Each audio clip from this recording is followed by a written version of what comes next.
You're listening to Served Up, a podcast that features inspiring beverage professionals and topic experts that share their passions through meaningful conversations.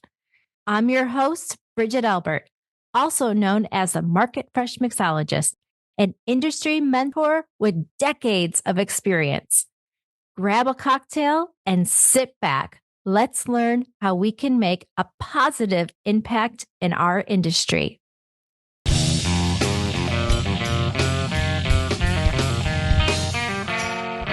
Hey y'all, it's Bridget here. We're back for part 2 of our talk with actor, producer, environmental activist, and whiskey aficionado Ian Somerhalder.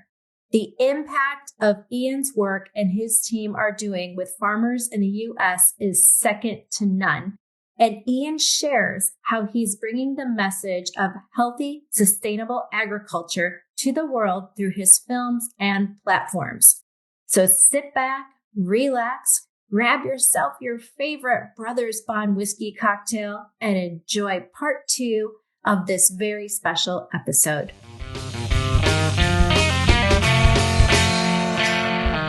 If you believe enough and you've got a differentiating quality, whether it's a television show or some unique product, and you've got a team of people behind you that believe in you, the only limits you have are the ones you put on yourself.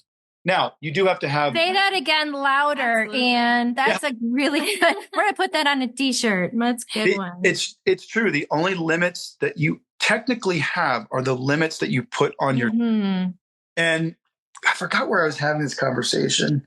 I think it was Branson. Sir Richard Branson has been an unbelievable teacher of mine throughout the years. And I've gotten to spend some time with him on Necker Island and done some pretty awesome things together. But I don't know if it was Zuckerberg or if it was him, but it was an amazing, life-changing conversation, which was exactly that, which is there really are two types of people in the world. And there are people that say, I can't do this. I can't afford this. I can't do this. And then there are the people that say, I'm going to do this. How am I going to do it? I'm not saying it's going to be easy, but there is a path. There is a road. Yeah. I've just got to figure out what that road is. Now, maybe it's a huge runaway success. Maybe it's not, but I can do it. It's the limiting factor that I think people put on themselves, which is why I'm excited to, as we launch regenerative systems into the world, because empowered, happy, connected people build powerful, happy, connected societies by community, smart business, working not just some hard, but smart, and differentiating in categories that need it. You know, you said, why didn't I do vodka? It's easier, Ian. Well, I left that to my dear brother, Jason Momoa, with an unbelievable story and an unbelievable quality, and another dear brother, mentor, game-changing, amazing human. Momoa and Blaine have really blown that out of the water. Yeah. But another dear mentor of mine is a guy named Lee Applebaum and Jean-Paul DeJoria. Jean-Paul has been one of the biggest staples of change. Kiss the ground, common ground. None of this really would have been possible without Jean-Paul DeJoria. I just talked to him literally a couple of days ago. This man changed the game for us. But Lee Applebaum was his partner and was the CMO of Patron. Lee Applebaum is one of the greatest thinkers in this business ever. And I've been fortunate. He's like a dear brother and mentor of mine. And so they launched their round 2 company is that Weber Ranch Agave vodka. And then I've got Jason Momoa, who launched this vodka. That vodka needed these guys. I agree. I agree. Agave needed vodka. Yeah. Wow. Yeah. Because I'm very familiar with that brand. It's amazing. And I'm watching these guys from the sidelines. I talk to them all often. It's the coolest thing in the world to see Jason and I. Blaine had already done really well in other sectors, and obviously Lee is on another level of ballership. But Momoa and I, we came from crazy humble beginnings, and we started our careers pretty much at the same time. And I was shooting the Lost pilot while he was shooting a pilot in Hawaii. I had done okay because I made a movie and shorted some stocks. I used to learn about stock trading and stuff from Taylor Sheridan, believe it or not, who was my fucking acting coach. You're kidding. Yeah, he's an amazing, obviously he's an incredible acting coach. Yeah, Taylor Sheridan coached me on my freaking Vampire Diaries audition. Wow. Wow. Yeah, he now is literally the biggest name in all of entertainment. But so again, when you peel the onion back and you look at these companies that are doing well, who have made strides to be differentiators, but given people something special. And that's the thing that I find with this is consumer, and Paige, you know this because you said you're in your early 20s, but like the new consumer, they want to know that the companies they're spending their hard-earned dollars with are doing something good with that money. Like absolutely. And sustainability is one of the most important topics of our generation as well. And the fact that you guys can incorporate that in such a unique and sustainable and impactful way is so incredible. And that's what our generation is looking for. For sure. But I'll tell you, there's a step farther. And I think that I really wish I'd done this years ago. I don't remember when and where. It's been a wild ride, but I was supposed to meet at a lunch somewhere with Greta Thunberg and Leonardo DiCaprio. Oh, wow. I don't remember where it was, but it was going to be like a short meeting. And what I was excited to tell her was like, listen, kiddo, I get it. You've got a big movement. There's a lot of young people that want to do something. But the movement has no, like, you got to think about like a business, right? You need finance, you need structure, you need leadership, you need PR, you need compliance. Like you need these things to make a movement happen. And no one was guiding these kids. Yeah. A lot of noise. You got a lot of people out there like spraying people's yachts with orange paint and defacing monuments and stuff, but without any structure. And so you want a movement to catch a hold, you've got to have like a number of elements. It's like if you want a company to take off and do well. So these young people, when you get back to like the word sustainability, it's definitely a big, important word. But if it's maintaining the status quo, using what we have now and doing a little better with it, we are really screwed. What we get to do now is we know that these regenerative systems actually don't just maintain, they make better. So at the end of the day, anyone listening or anyone thinking about starting a company or who lives within a company within the food and beverage or hospitality space, especially food and beverage. Food and beverage is the ability to change it all. Think about the step past sustainability, which is regeneration. And you start using all the RE words, regenerate, reconstitute, recycle, reuse, rejigger, reclaim, whatever it is. You start putting those words in your brain and you actually start thinking differently. You start thinking a little bigger. You start thinking about things that are far more regenerative rather than sustaining. Because at the end of the day, and this isn't like a political statement, this is more about just sound business. At the end of the day, we beat each other up over whose business is doing better in the sustainability field. When in all actuality, we really wreck certain categories or sectors of companies or of industry. The ones who are like polluting waterways and stuff, like, yeah, that has to be fixed. But the big carbon emitters, think about this, like we are bludgeoning each other over the head with these political or corporate baseball bats. China is still going to burn coal. India is still going to burn coal. You're going to go to Bangladesh and tell them that they can't grow their GDP the way we did. They're going to they're going to tell you to fuck off. Yeah, you're so right. So maybe in a time and place right now, where there's so many billions of dollars being made, trillions all over the place, let's focus on a couple of key sectors that we can actually make the greatest change. Well, the biggest one is agriculture. Mm-hmm. The reason we have all these problems is misuse of land. When you till soil, you release carbon, you destroy the soil, you destroy the ability for that soil to sequester carbon. Well, right now, there's a teraton of carbon up in the air. It's called the legacy load. Basically, from Aboriginals were burning leaves 60,000 years ago on the Australian continent to now. We've all done it. Back then, it was okay because it was a perfect natural cycle. We have fossilized pollen records that the native people and the Native Americans, they didn't plant gardens, they planted forests. And so, but that legacy load is not going anywhere. And I can sit here and listen to all these billionaires and Bill Gates and all these guys talking about building all these fancy machines and scrubbers. And that's what's so amazing in the movie. Gabe Brown is like, I have a novel out here. Let's grow a plant.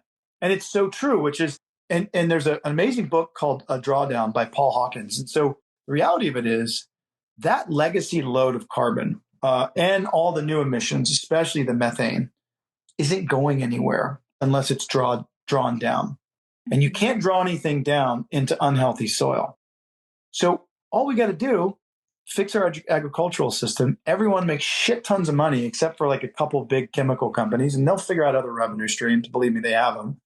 Everyone makes money, and we eat every molecule of carbon we produce. So we can stop fighting each other, make trillions of dollars. Like there's a $1 trillion carbon capture food economy, a global one, literally waiting. And we've now aggregated so much data from soil and climate that some of the biggest agencies now come to us for the aggregate because no one else is aggregated. Like Dr. John Lundberg, like in our movie, they have more aggregated soil composition science than any existing body in the world. The movies that we've been able to make, and through Kiss the Ground and Regenerate America, and now there's a couple of other really amazing organizations coming off of that Ryland has started, Ryland Engelhardt. It's the aggregate of the data that we've been able to produce. You can look at some of the really conservative or some of the super duper duper aggressive climate models, and I look at them all. What I'm seeing is through vastly, highly aggressive, smart, differentiating deployment of regenerative agriculture, we can be at a zero net global economy in about 16 years. Well, that would be fabulous because that would be in all of our lifetime. But think about that. How amazing is that? That it's literally in the, like it's right there. You can see it. Yeah. It's not that long. It's not that far away. It's not. So like, geez, dude, I mean, Paul and I were on we started Vampire Diaries 16 years ago. Look at what we've been able to accomplish. Imagine shifting the entire global economy and changing the global weather to such an extent where wars, famine, the big superstorms, the typhoons, the hurricanes, pretty much they dissipate in a way and go back to the more normal time period where things were not as ferocious, they were not as consistent, and they were not as destructive. Because if you think about it, we can't afford every time a typhoon or a hurricane or now the tornadoes come, destroy everything. You got to go rebuild. Now, where's all that lumber coming? Yeah, no, exactly. It's the ding on the resource pool and the fact that we get to bring it to market with bourbon and bring that conversation into the fray with good people like you and people like the Gary Groovers of the world, having meetings with the biggest sustainability officers in the world. I'm meeting the CEOs of some of the largest airlines on the planet. We are effectively about to shift the entire global economy, and it is so powerful. Josh Tickell has this really amazing saying, quote, and it's so true. He's like, you can never build enough guns to outrun the desert, meaning education is happening so quickly. So fast. We ultimately build weapons to protect what we have. Mm-hmm. It's no longer going to be the global arms race. It's going to be the global resources race. That's where the most of the conflict is going to come from. But you don't have to go too far back to see where that came from.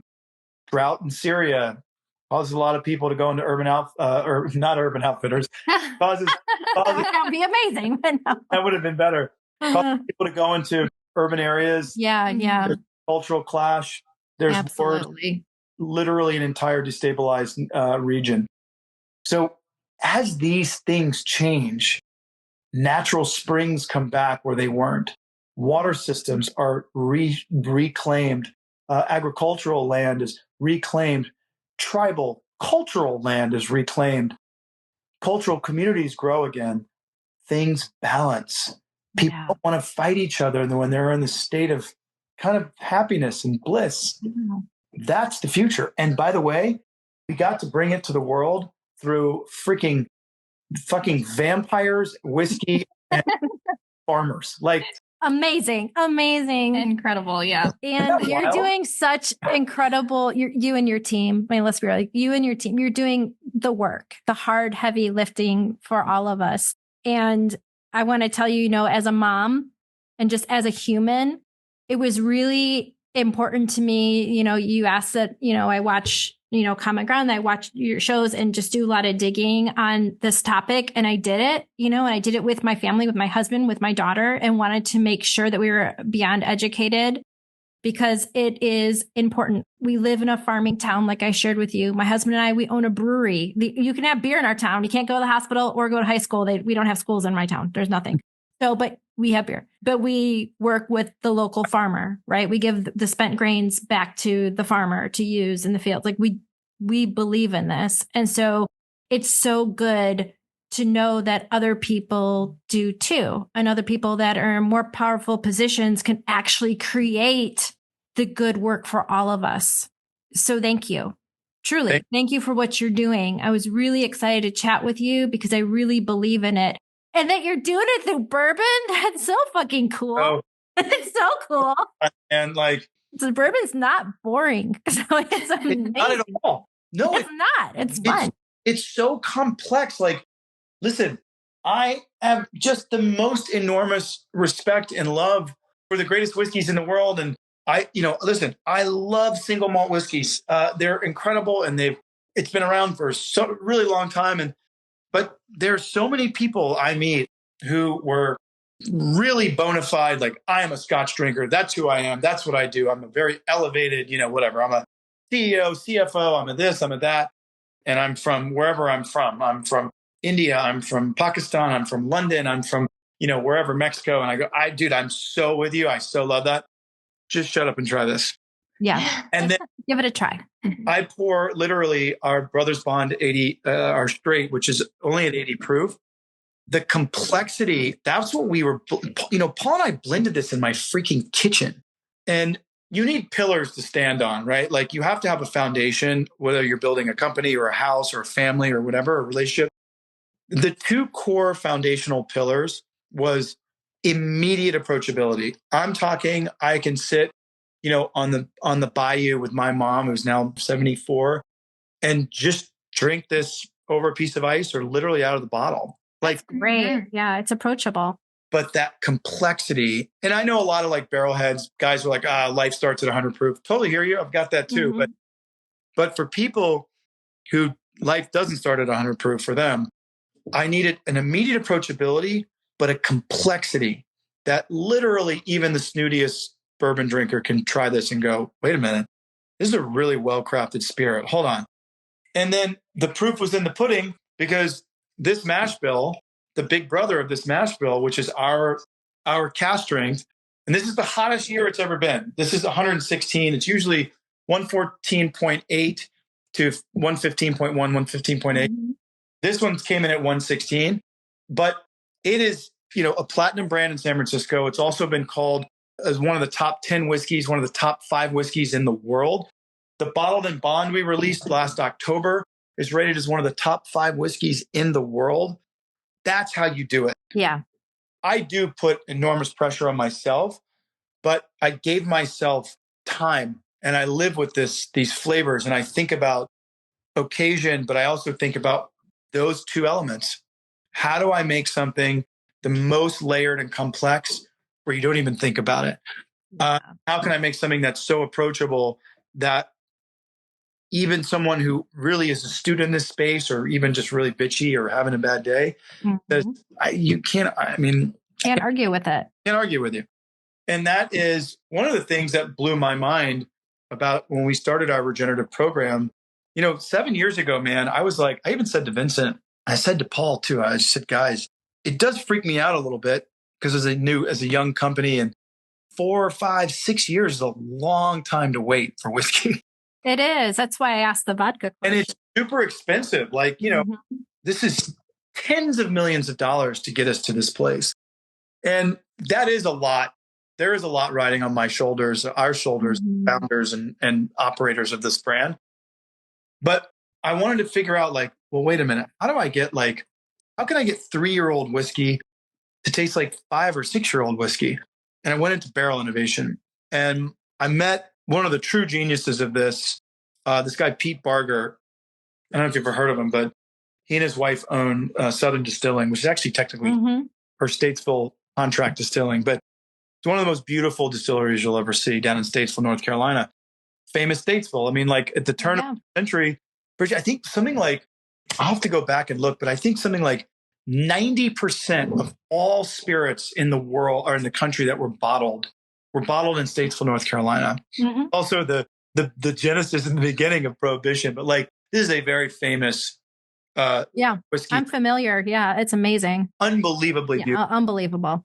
Right outside of Charlotte. It's an amazing town. Lakes, rivers, streams, like it's crazy. But Pete and I can walk, get out of the truck with a cup of coffee in the on a freezing ass cold North Carolina morning and walk across the field hearing of winter radish on the ground where our regenerative corn was prior to being harvested, fixing all that nitrogen, building soil resilience. Pete taught me about barrel innovation. And that's what makes our regenerative whiskey so insane. It's actually a blend of my 3-year and my 6-year. And I never thought I'd ever put never thought I'd ever have to put an age statement on a bottle that wasn't, 5, 6, 7, 10, whatever. Yeah. But literally, I had no problem putting it on here because the 3-year-old product that I have tastes like a 5 or 6-year-old product of someone else's. And one of the things I learned was how to basically use a proprietary toast. The extracting qualities of, when you're toasting this barrel and really condensing all those wood sugars, it's really a fantastic, fantastic flavor. But the other thing you're learning is this distillate is so pure that you go like you're losing between 5 to 7, maybe even 8% proof gallons a year, which is a lot of money, actually, when you think about it on a larger scale. But the distillate is so pure. Like the high wines that come off of the still, you just want to sit and drink. Like you just had like a baguette. That's when you know it's going to be a good spirit too, like in its rawest form. You know it's going to come out good. You have a good shot at it, at least. Fruit and dirt is what you taste. Mind you can't sit under that oak tree too long drinking it because they're 136 proof. But you can pay for the sins of distillation with a lot of char and a lot of, because, like dirty distillation, you think about it, super duper duper crazy heavy char, which I love. It's carbon. It fixes shit. Clean. Right. So if you have some dirty distillation, you can really fix that in the barrel. I don't want to have to fix anything in the barrel.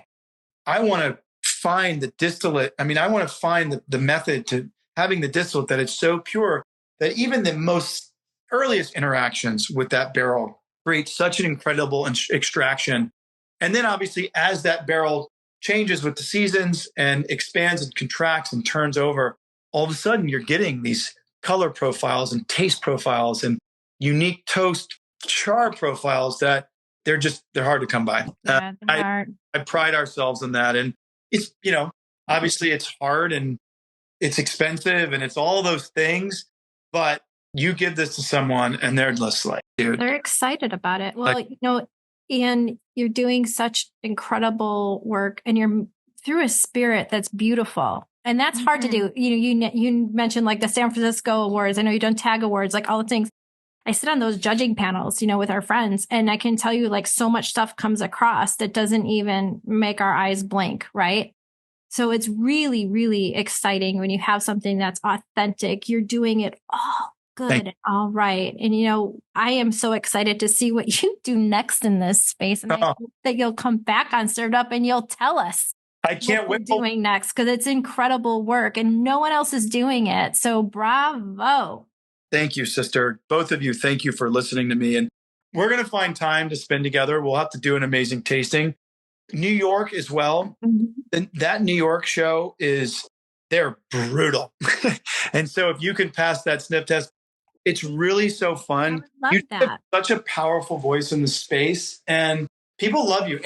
When I mentioned that I was coming on to talk to you, I guess it's also because you only have so much time. I guess it's also quite hard to get on this show, your show. So, but people in the food and beverage industry, man, they love you. They listen to this religiously. I think because you're here to do what we're all here to do, which is serve and provide information, advice, something that helps people along with their lives, because they're not here just listening because they're bored.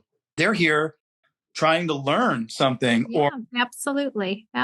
Whether they're a high-level executive or there's someone like you mentioned who just wants to start, whether they just have a taste for spirits, wine, or beer, and they're a bar back right now, but they have an amazing, concept that they know will work. These are the moments in the conversations that you create and bring for people to grow off of and to be inspired by. So thank you for that. And Paige, well, thank you for being on. I mean, we hope that you come on again. And with that, we have to. And with that, I want to wish you some great health and so much peace. And thank you. Cheers to you. Cheers to Brothers Bond. You're doing the good work. And I thank you for that. It's incredible the amount of love and passion that you and Paul both put into your brand and to your community. And it's really a great impact that you guys have made. Well, thanks, kiddo. Tell your friends, as far as the movie goes, tell your friends, because you guys are so, maybe not you, but I think from a generational standpoint, because I have access to a lot of data. Your generation is they want better, but they're lost a bit because there's so much technology. So many lives are dictated by what happens on that screen.